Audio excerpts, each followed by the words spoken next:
കേരളത്തിൽ സ്വർണത്തിന് ഇന്ന് 2 വില. ഉച്ചയ്ക്ക് 12:40 ആയപ്പോൾ പവന് കുറഞ്ഞത് 1160 രൂപയാണ്. രാവിലെ പവന് 440 രൂപ കൂടിയിരുന്നു. US-ഉം UK-യും ഇറക്കുമതി തീരുവ ഇളവിനുള്ള കരാർ പ്രഖ്യാപിക്കുമെന്ന വാർത്തകൾ ആഗോള വിപണിയിൽ സ്വർണ്ണവില കുറച്ചതോടെയാണ് കേരളത്തിലും വില കുറഞ്ഞത്. ട്രംപ് ഇഫക്റ്റിൽ പവന് ഉച്ച കഴിഞ്ഞപ്പോൾ വില 71,880 രൂപ.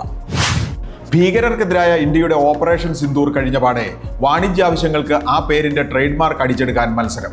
മുന്നിൽ റിലയൻസ് ഇൻഡസ്ട്രീസ്. വിദ്യാഭ്യാസ, വിനോദ, സാംസ്കാരിക, മാധ്യമ സേവന രംഗങ്ങളിൽ ഇത് പ്രയോജനപ്പെടുത്താനുള്ള സവിശേഷ അധികാരം കിട്ടാനാണിത്. റിലയൻസിന് പുറമെ 3 പേർ കൂടി ട്രേഡ് മാർക്ക് അപേക്ഷ നൽകിയിട്ടുണ്ട്. ചർച്ചയായപ്പോൾ പിന്മാറിയെന്ന് റിലയൻസ്. കറാച്ചി സ്റ്റോക്ക് എക്സ്ചേഞ്ചിൽ വ്യാഴാഴ്ച 7.2% ഇടിവ്.